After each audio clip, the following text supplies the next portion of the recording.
Hello, my name is Matthew Fink. And I'm Jack Janetta. Welcome to the second episode of the RC Update for the 2020-2021 school year. Yeah. Today we are here with a special guest, Julien Bouquet, teacher and candidate for Director of RTD District G. There we go. Correct. A lot of words. All right, we're just going to start off with some basic questions. How's your day been? My day has been going well. How about you guys? We're a bit A tired. little stressful. Yeah. But PSAT today? yeah, we had the PSAT. Yeah. It's stressful, all juniors. I guess everyone in high school would know that. Right. You guys all going through it right now. Yeah, it's stressful, especially with COVID and everything. It's rough. Right. Yeah. Hopefully we did good. I mean, I think you guys probably rocked it. Yeah. I believe you. Hopefully. Next question is, what kind of music do you listen to? Just sort of base everything. Man, I listen to a lot of music. The only things I really can't listen to are country. Mm. So my apologies for any country fans out there. See, that's the complete opposite of Mr. Abner. Oh, That's really? Yeah. He loves just country. Yeah, that's fun. Okay. It's Good. We get like two different opinions then. Yeah. Like first episode compared to second episode. Contrasting opinions, yeah. Well, just go on to next. What were you like when you were in middle school and high school? Oh man. So middle school was 7th grade for us. So I actually went to Sagewood Middle School, which is in Parker, for those who are familiar with the area. I was very awkward in middle school, kind of kept to myself, and that was pretty much me throughout high school. I guess my junior and senior year, I kind of quote unquote popped, started exploring other things. I got the chance to speak at my high school graduation at Legend High School. I do remember you showing us that. Yes, class yes. back when I was in 8th grade. Yes. That was my peak of success. Just joking. Hopefully not. But yes, I got to speak back for my high school graduation back in 2013, which was great. But definitely a quiet kid in middle school and beginning of my high school career. Okay. Yeah, I mean, I remember when I was in middle school, I was a fairly quiet kid starting off. But as time went on and until now, I guess I started to grow a bit more. Right. Be a bit more extroverted. Right. Yeah. Advice to all the high schoolers: try out so many things. You got to try out everything. Yeah, Like, definitely. that's my one. I shouldn't call it regret, but I guess regret is not trying out more things, because I was a big choir kid during high school, and that was like my one thing. I was an Eagle Scout, and those were like my two things. But I wish I could have tried out like more sports, more activities, more clubs. So try it all out. That's what I have to say to high schoolers. Definitely. Guess the next question. On to teaching is, what do you enjoy about teaching? What do I enjoy about teaching? Yes. Really, it's seeing what you guys produce. So I teach what basically RCTV is, NHTV here at Rocky Heights, and then I teach the yearbook class here. And it's really seeing what art is created every year and how that kind of varies per student. I think that's awesome, and kind of seeing how students get passionate and excited about that art.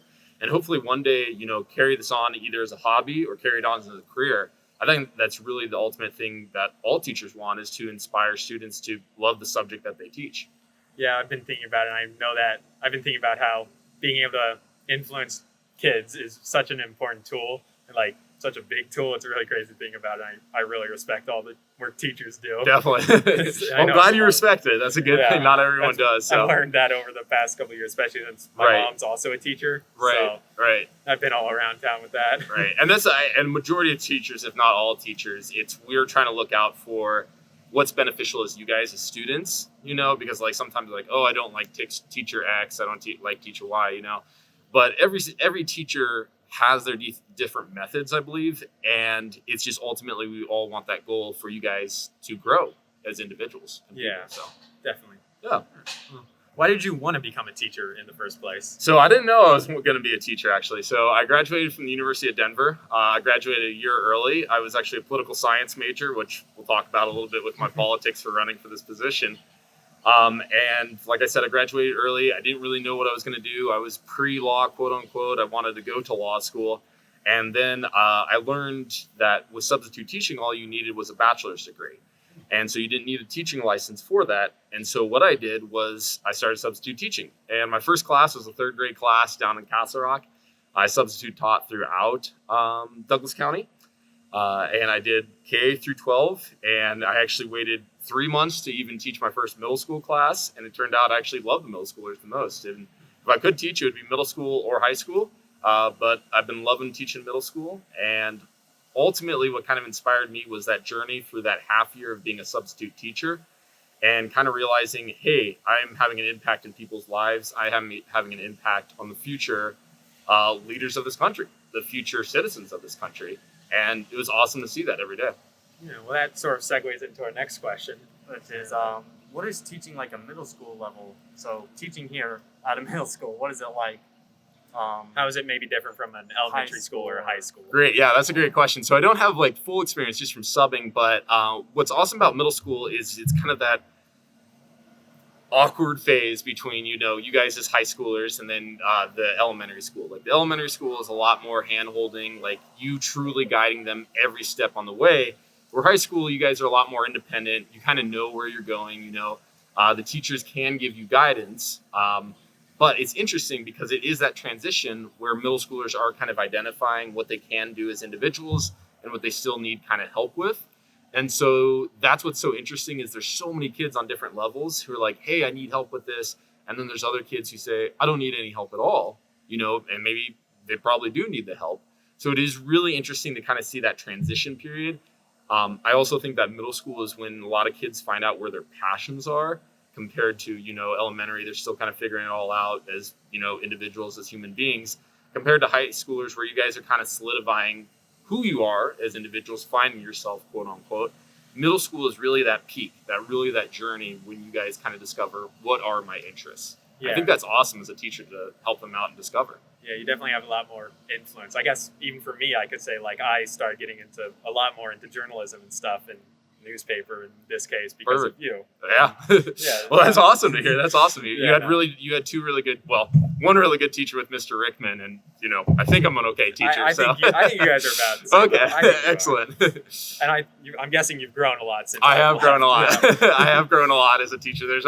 I compare it to my because you guys are juniors. My first class is juniors. That's what's crazy, and now I'm having a lot of your younger siblings, I'm old. So it's interesting to see how I grew as an individual because I was 22 when I first started teaching, and now that I'm 26, it's so much like if I only knew this, and it's like, and every year is like that. You discover more and more, and you keep growing as an individual. That's why I also love teaching is, you never will be a master of it. Yeah. And because you get bored of it, you perfect everything every year because there's totally different things. This is a totally different year. Yeah. No one was expecting this. And, kind of breaking out of that comfort zone and growing as individuals. I think that's important in this career. Yeah, definitely. Well, you get the next question. Next question. Oh, yeah. So, on RTD? Do the last one of the... Sorry, I got a little... My head was swirling around. No, you're good. I'm in RCTV, but I never had you as a teacher. Okay, that's all good. So how is teaching a media program different from teaching other classes like English, math, and those? Right. So I actually am technically endorsed in both social studies and technology. So I can teach either or class. I had a little experience with teaching kind of at a lecture level, social studies and science, where it is different, is like a lecture class. You have a lesson plan, you're gonna teach the students, and then they go and practice that, or it could be an entire class period of notes, compared to teaching like a media class or an elective class, where I might only start talking for about 5 minutes, tell you what you guys' goals are, or I should say tell my students what their goals are, and then go on and they let themselves kind of grow as individuals, which is awesome because I consider it an art class, they are trying out, they are making their own forms of art, and kind of me more acting as an advisor and kind of a guide for them to go down, hey, try this path out, or, hey, maybe this didn't work. I think that's kind of what's awesome about, teaching as elective teachers is you get a lot more freedom to kind of see where, they grow as individuals. Not saying that doesn't exist in the lectures, in the science, social studies, math, and language arts classes, but just kind of as it differs, I kind of see the growth happening in more creative terms compared to, if I was doing a lecture the entire time. So. Yeah, definitely. All right, well, we'll start talking about your running for the RTD. Okay. So I guess the first question that came to my mind when I was writing these questions is what made you want to become the RTD director for our district? So let's break it down a little bit. So a lot of people don't even know RTD is an elected position. a lot of people don't even know what RTD is. So I'll be honest, I didn't know it was an elected position. right. until I figured So, out. so for those who aren't familiar, RTD, the big thing down here in District G, which is it's a pretty suburban district, which actually part of Rock Canyon's and Rocky Heights is actually District H, where the most suburban districts, District G and District H. So RTD is like the light rail, is like the buses. It's public transportation. So if you've ever took a ride on the light rail or took a ride on like the 16th Street Mall or like the Broncos Park and Ride, that's RTD. So RTD consists of 15 board members that are elected. Half are elected during the midterm elections, and the other half are elected during the presidential elections. So it is 4-year terms. So I'm currently running against the incumbent, who was elected in 2016, and so that's why we have it now during the 2020 election. Then another slate of the half of the board will be up for election in 2022 because they won in 2018. So it's a 4-year term, and then they switch off half of us during the presidential and then the other half during midterm. So that's kind of what the position is. It is most similar to a school board is what I kind of compare it to, is even though we have the board that exists, we aren't actually doing daily operations compared to the CEO of RTD, who is paid a much higher salary than us, who actually every single day is committed to RTD, compared to this as being a board member, as it's more of a part-time job. So the nice thing is I could still be a teacher if I do get elected, and I still get a say in it, but I have other board members that I have to convince if I want a policy change or if I want to enact something, I have to get their vote, and it is a supermajority vote. So you need a vast majority of the people on the board to actually get something passed. So to answer your original question, sorry, I just wanted to make sure everyone was clear about it. But to answer your original question, what kind of motivated me is I always kind of had a desire to run for public office. And I started realizing back in 2019 when a friend and I were riding back from an Avalanche game. There were supposed to be 3 different trains that were going to come, and they never came for RTD. So we waited there an hour and a half, and we and maybe 5 other people of a group of 100 were the last people there. Everyone else was taking Ubers and Lyfts home. And so what I realized was this isn't working. And I started doing more and more research, and I actually discovered, I was like, oh, I didn't know RTD was elected. It was like, that would be an interesting position as a part-time position. And so I started doing more and more research, and now, like, I would say a year of research now, finally I went and said, I'm going to declare my candidacy. I saw that the incumbent didn't have a challenger. I saw the incumbent didn't have a challenger during 2016. And I felt right now, due to the amount of apathy, amount of not caring that's going on the RTD board, we need a voice from an actual writer. And I wrote RTD throughout my time at DU. I wrote it almost every day during my 3 years. And we also need a voice who is empathetic to our community. And as a teacher, we have a lot of training in empathy. We have to meet all the needs of our students. And so I said, hey, I'm going to give it a shot. I'm going to try to get a voice from the voice of the people to represent the board. It's a pretty good origin story. Yeah, that's one way to start. It's like a superhero origin story. And there. All right, next question is then, what have been the main ways you've been campaigning? So getting your word out, stuff like that. Main thing we've been spending our money on, how we've been campaigning, is door flyers. So we ordered 2,500 door flyers. We put those up. We do something called canvassing, where you walk around neighborhoods. Generally, you knock on people's door and talk about your candidacy. But due to COVID, we as campaigns kind of agreed it's not a smart idea to go as a complete stranger. You don't know if I have COVID. I don't know if you have COVID, and knock on people's doors. So instead, we've been going around and we hit 2,500 doors. So that's basically been our weekends and me after school and during my summer was just putting out those door flyers on doors. Campaign signs have been a big one. This race is going to be about name recognition. So it's an unaffiliated race. It's not Democrat versus Republican. This is going to be a race where whose name can come out more. And so door flyers, yard signs, and then another one is actually having a website and communicating with newspapers, which that's how you guys kind of discovered us. And yeah, that's how we've been doing it. All right. So I guess what's been your biggest challenge for this campaign? Yeah, that's a great question, because it has been a lot of work. For anyone who is considered running, do be prepared that I do have my 6 to 3 job, which is teaching, and I get about an hour off. Well, not anymore because I'm coaching, but I get about an hour off to get home, and then around 5 o'clock, I start campaigning, and I do that from 5 to 9. And when I mean campaigning, that's either texting people, letting them know about our candidacy. That means answering emails. You'd be surprised how long emails are, especially when you want to make a smart answer. I have 3 emails waiting at me at home today about, hey, why should I vote for you? What is your policies on that? So kind of, I think I underestimated the amount of work it would be, but now I kind of have a newfound appreciation for it.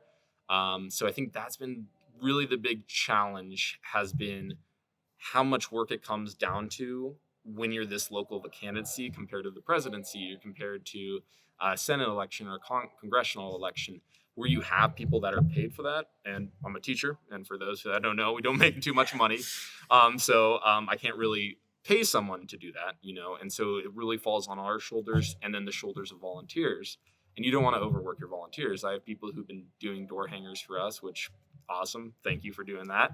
But you can't overwork them. You have to understand that they have lives too. They have jobs too.